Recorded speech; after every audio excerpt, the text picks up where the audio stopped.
Okay, so today we're going to have a conversation about currency and money and economics and the macroeconomic picture and understanding how we got here.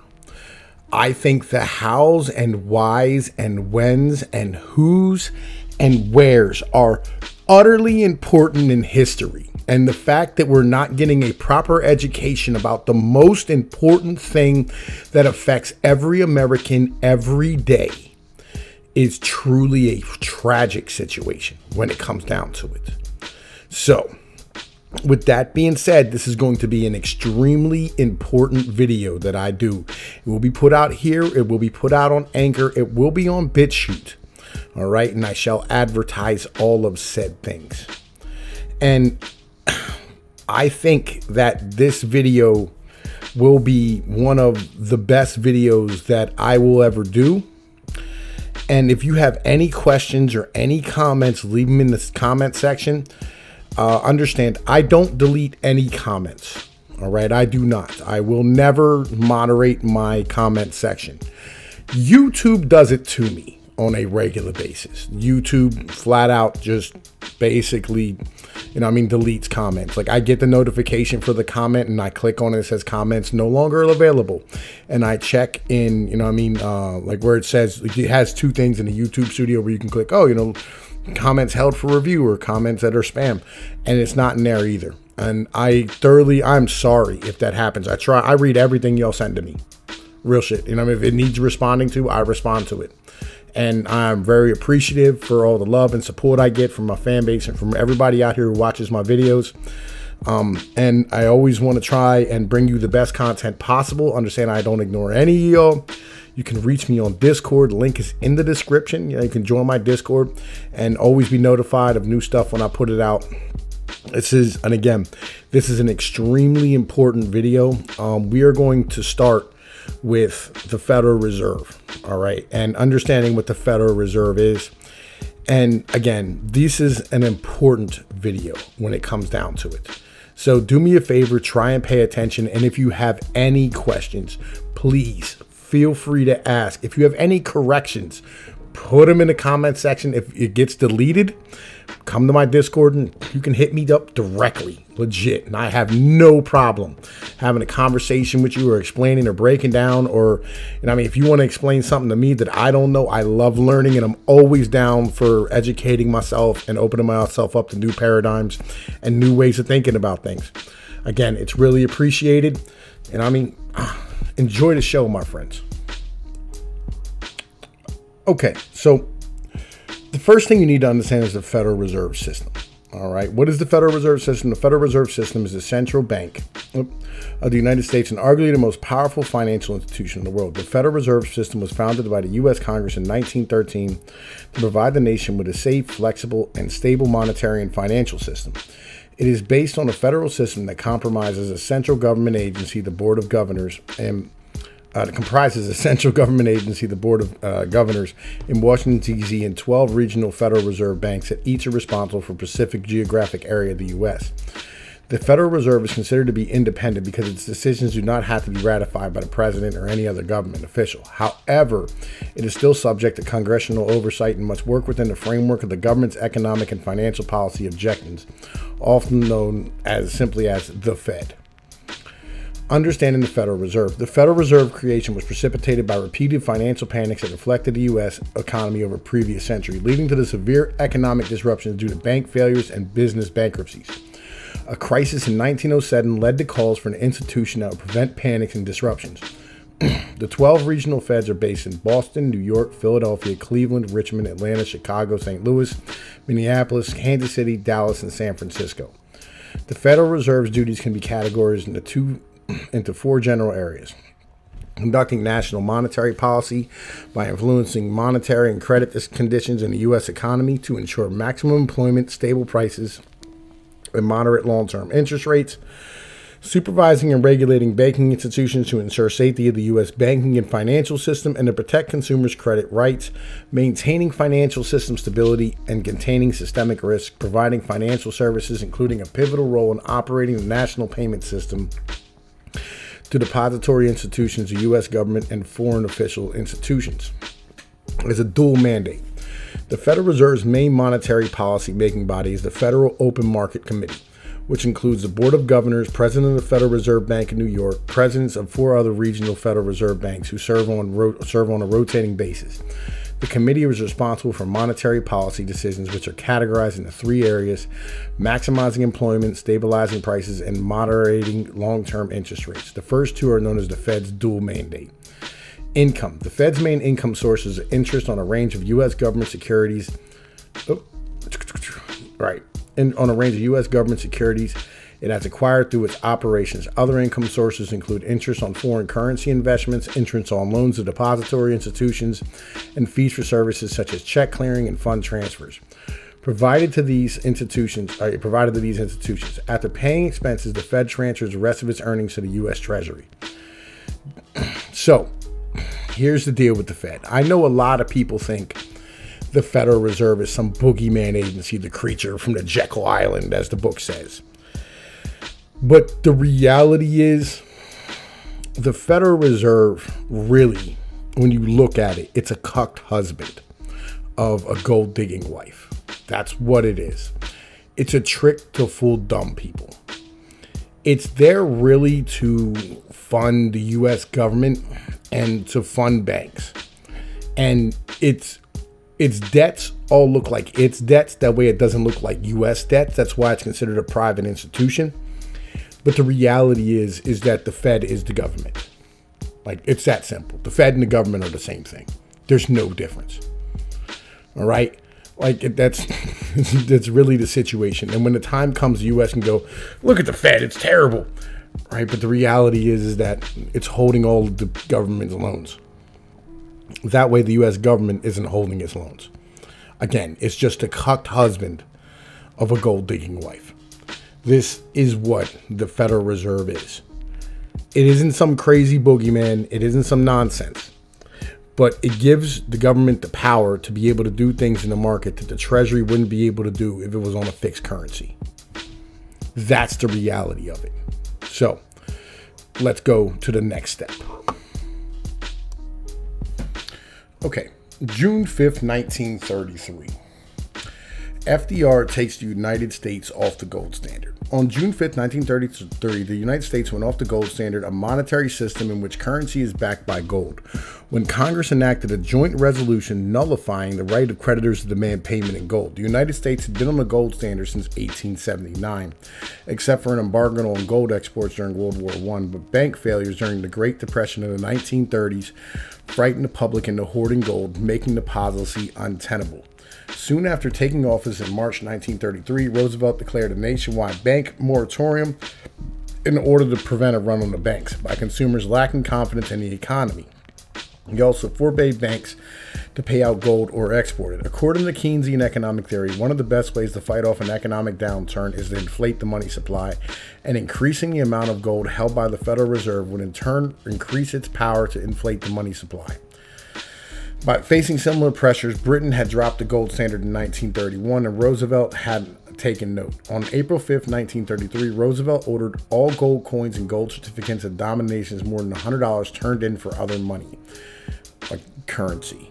Currency's the word there. It required all persons delivered all gold coin, gold bullion, and gold certificates owned by them to the Federal Reserve on May 1st for the set price of $20.67 per ounce. By May 10th, the government had taken on $300 million of gold coin and $470 million of gold certificates. 2 months later, a joint resolution of Congress abrogated the gold clauses in many public and private obligations that required the debtor to repay the creditor in gold dollars of the same weight and fineness as those borrowed. In 1934, the government price of gold had increased to $35 per ounce, effectively increasing the gold on the Federal Reserve's balance sheet by 69%.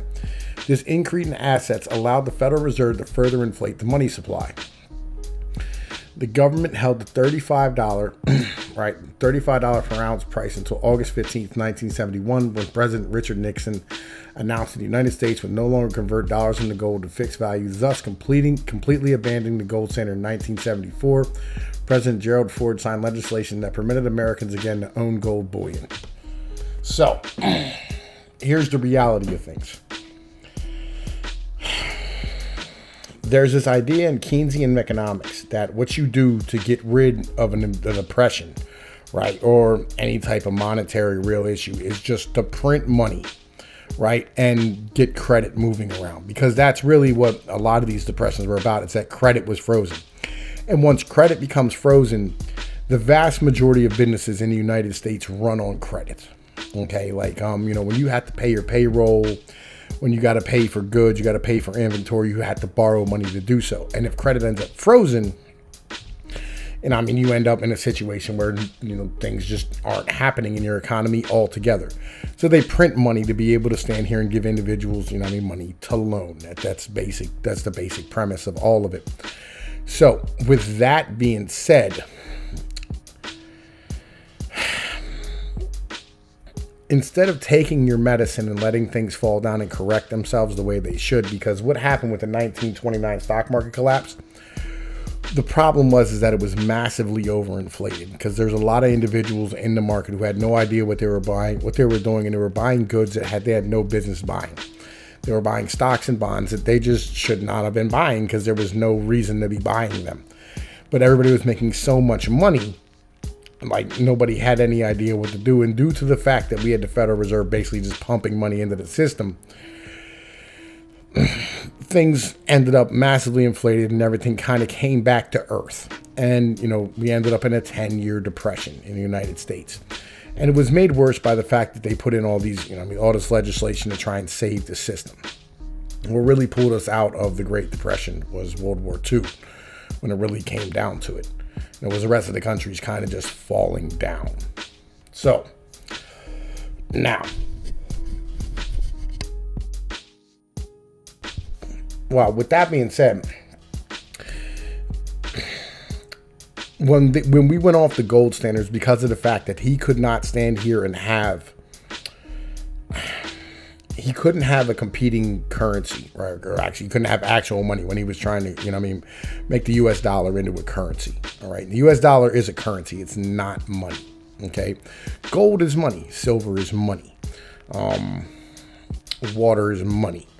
Oil is money. Like, it's something that everybody kind of intrinsically know has value and is willing to exchange for goods long term, right? That's what money is. The paper that the government prints is currency. It's something else completely. It's a fiat currency, and fiat literally translates to by edict of the king. It means it's legally representative of having value, right? Like, legally you have to use it. It's not actually, it's not actual money. It has no intrinsic value of its own, just like Bitcoin has no value of its own.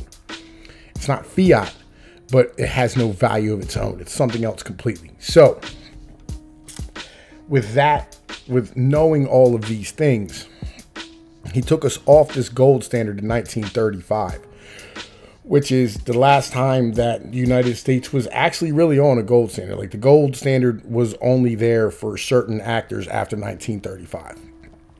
Like foreign governments, multinational corporations, large banking institutions across the world, because it had to be there for exchange rates. But as far as the average citizen, you could not trade your dollars in for gold anymore, right? And as I said, in 1974, President Gerald Ford signed that legislation that permitted Americans again to own gold bullion, which again is nonsense. Like, you could own gold bullion, like it was whatever. Like, as long as you didn't get snitched on, you could have it. Like, that's kind of what the deal was, and like everybody kind of did, and that's just what it was. So understanding all of these things, it's important to see where it started from. Like, you cannot have massive social programs and expand the money supply and be on the gold standard. And that's what, FDR really was doing. He wanted to stand here and expand the money supply to pay for these social programs that he thought would pull us out of the Great Depression, which is nonsense. And that's not really how it worked. It's eventually, you just have to let a depression run its course. It's a correction in the system. It's like a forest fire. Like, sometimes you need that to burn off the nonsense so that new growth can come through, it's just how it operates. Like, you end up replenishing the soil in this manner. This is how it's been done for, millions of years. And this is how it's been done in economics forever. You let stuff fall down and it comes back up. And I understand you want stabilization because you want to be able to have governments long term. But in doing so, you have to end up enslaving the future to pay for your current generation or even the past. And that's not how this works. You shouldn't be doing that. You shouldn't be enslaving, your grandkids and your kids and your great grandkids and great grandkids for stuff that you need today. That's not fair.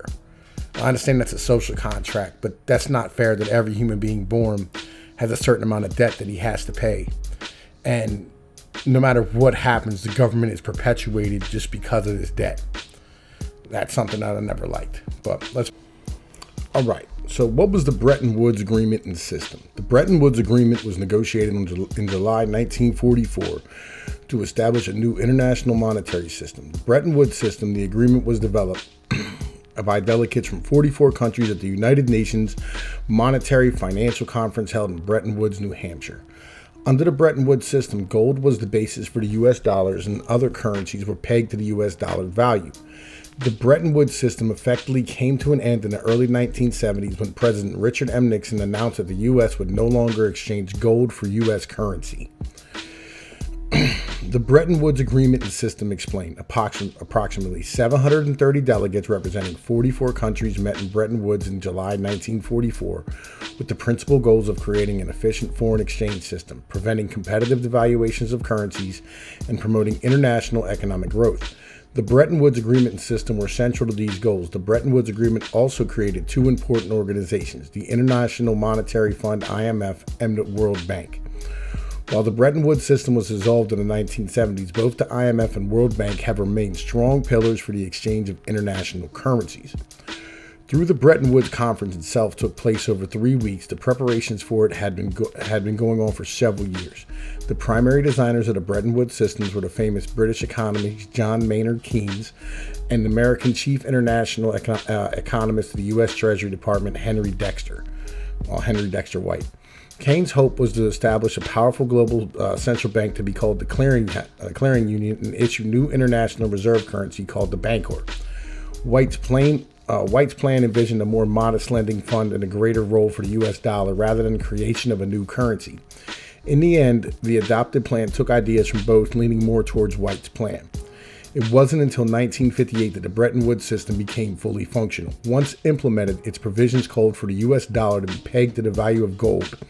Moreover, all other currencies in the system were pegged to the U.S. dollar's value. The exchange rate applied at the time set the price of gold at $35 an ounce.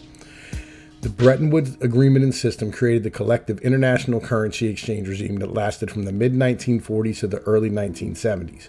The Bretton Woods system required a currency pegged to the U.S. dollar, which in turn was pegged to the price of gold. The Bretton Woods system collapsed in the 1970s, but created a lasting influence on international currency exchange and trade through the development of the IMF and World Bank. Now, the benefits of the Bretton Woods currency pegging. The Bretton Woods system included 44 countries. These countries were brought together to help regulate and promote international trade across borders. As with the benefits of all currency pegging regimes, currency pegs are expected to provide currency stabilization for the trade of goods and services, as well as financing. All of the countries in the Bretton Woods system agreed to a fixed peg against the U.S. dollars with diversions of only 1% allowed. Countries were required to monitor and maintain their currency pegs, which they achieved primarily by using their currency to buy or sell U.S. dollars as needed. The Bretton Woods system, therefore, minimized international currency exchange rate volatility, which helped international trade relations. More stability in foreign currency exchange was also a factor for the successful support of loans and grants internationally from the World Bank. The IMF and World Bank. The Bretton Woods Agreement created two Bretton Woods institutions, the IMF and World Bank, formally introduced in December 1945. Both institutions have withstood the test of time globally, serving as important pillars for international capital financing and trade activities. The purpose of the IMF was to monitor exchange rates and identify nations that needed global monetary support. The World Bank, initially called the International Bank for Reconstruction and Development, was established to manage funds available, providing assistance to countries that had been physically and financially devastated by World War II. In the 21st century, the IMF has 189 member countries and still continues to support global monetary cooperation. Tandemly, the World Bank helps to promote these efforts through its loans and grants to governments. The Bretton Woods system collapsed. In 1971, concern that the U.S. gold supply was no longer adequate to cover the number of dollars in circulation, President Richard Nixon declared a temporary suspension of the dollar's convertibility into gold. By 1973, the Bretton Woods system had collapsed. Countries were then free to choose any exchange arrangement for their currency except pegging its value to the price of gold. They could, for example, link its value to another country's currencies or a basket of currencies, or simply letting it float freely, and allow market forces to determine its value relative to other countries' currencies. The Bretton Woods Agreement remains a significant event in world history. The two Bretton Woods institutions it created in the International Monetary Fund and the World Bank played an important part in helping to rebuild Europe in the aftermath of World War II. Subsequently, both institutions have continued to maintain their founding goals while also transitioning to serve global government interests in the modern day. So, basically, right, really simply put, the Bretton Woods Agreement was a way to help the entire world after World War II, all right, and to make a more stable system. Like, that was kind of what World War II did. It started the UN, it started the EU, it started quite a bit of things. And in doing so, like, it allowed us to have a long period of peace. And really, when it comes down here to the bottom of, like what happened with the collapse, there were a lot of countries who felt, and rightly so, that they were actually helping the United States grow its middle class and cover its debts, because we were printing money and they were being forced to honor it at $35 per ounce of gold, when in reality it should have been more like, $500-600 an ounce. Our currency should have been much more devalued, but the reality is that these countries had to peg their currency to ours. And it collapsed when France, Switzerland, and West Germany decided to trade in, hundreds of millions of dollars for, the gold that it was worth. And the United States said, whoa, whoa, whoa, whoa, whoa, we can't be having all that. And that was the end of the Bretton Woods Agreement. And really a true end to the very last time that the United States currency had anything to do with the gold in Fort Knox. Okay, the petrodollar. And this is a very important thing that individuals have really no idea about and what's going on. Petrodollars are U.S. dollars paid to an oil exporting country for the sale of the commodity. Put simply, the petrodollar system is an exchange of oil for U.S. dollars between countries that buy oil and those that produce it. The petrodollar was a result of the oil crisis in the mid-1970s, when the prices spiked to record levels. It helped increase the stability of oil prices denominated in U.S. dollar. The term regained notoriety in the early part of the 2000s, when oil prices rose again. Although petrodollars initially referred primarily to money that the Middle Eastern countries and members of the organization OPEC, right, received, the definition has broadened to include other countries in recent years. Understanding petrodollars. Petrodollars are oil revenues denominated in U.S. dollars. They are the primary source of revenue for many oil exporting countries of OPEC, as well as other oil exporters in the Middle East, Norway, and Russia. Because petrodollars are denominated in U.S. dollars or greenbacks, their true purchasing power relies on both the core rate of U.S. inflation and the value of the U.S. dollar. This means petrodollars will be affected by economic factors the same way that the U.S. dollar is affected. So if the value of the dollar falls, so does the value of the petrodollars, and thus the government's revenue. History of the petrodollar systems. The origins of the petrodollar systems go back to the Bretton Woods Agreement, which replaced the gold standard with the U.S. dollar and reserve currency. Under the agreement, the U.S. dollar was pegged to gold, while other global currencies were pegged to the U.S. dollar. But because of massive stagflation, President Nixon announced in 1971 that the greenback would no longer be exchanged for gold to boost economic growth for the U.S. That's nonsense. That's not what happened.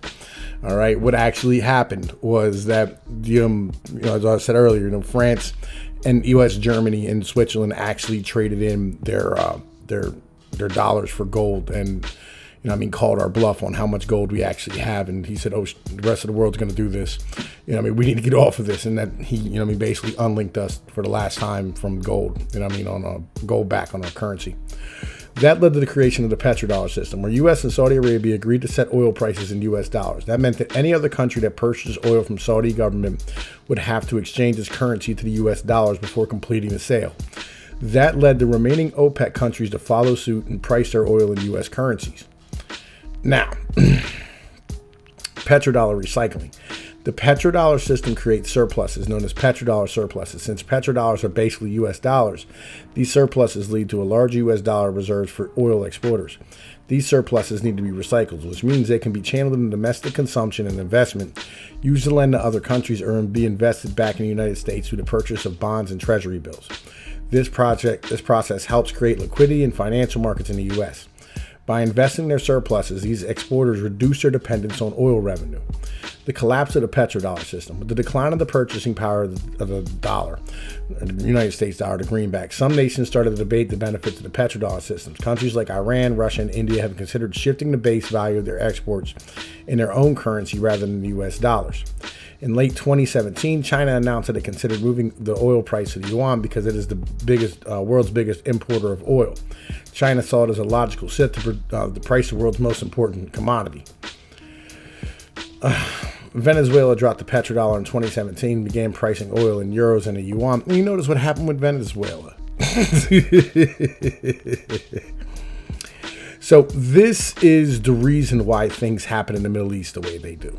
All right. And this is something that you should really understand when you're looking at the world as a whole. All right. Understanding macroeconomics is really not that difficult, because once you understand some basic premise of how our system works and the reasons why it does, it makes everything make way more sense very, very quickly. And you have to start, and eventually, like, you're going to have a conversation between U.S. politicians and the actual individuals and the individuals voting for these politicians. Like, you're going to have a conversation about, are we okay with using our military to hold up the petrodollar? Because that's what it's about in Iran. That's what it's about in Syria. That's what most of these wars are about, is them trying to leave the U.S. dollar. When they do so, it's going to be a massive problem for the United States economy, because basically with this status that we have and what we're doing with this is we are offloading our inflation. When the rest of the world has to maintain a constant supply of United States dollars to buy a commodity as large as oil, or as important as oil for their country, it ends up allowing the United States to be able to print off money to pay for a lot of its social programs. But it's kind of like the hot hand fallacy. This will only work but for so long.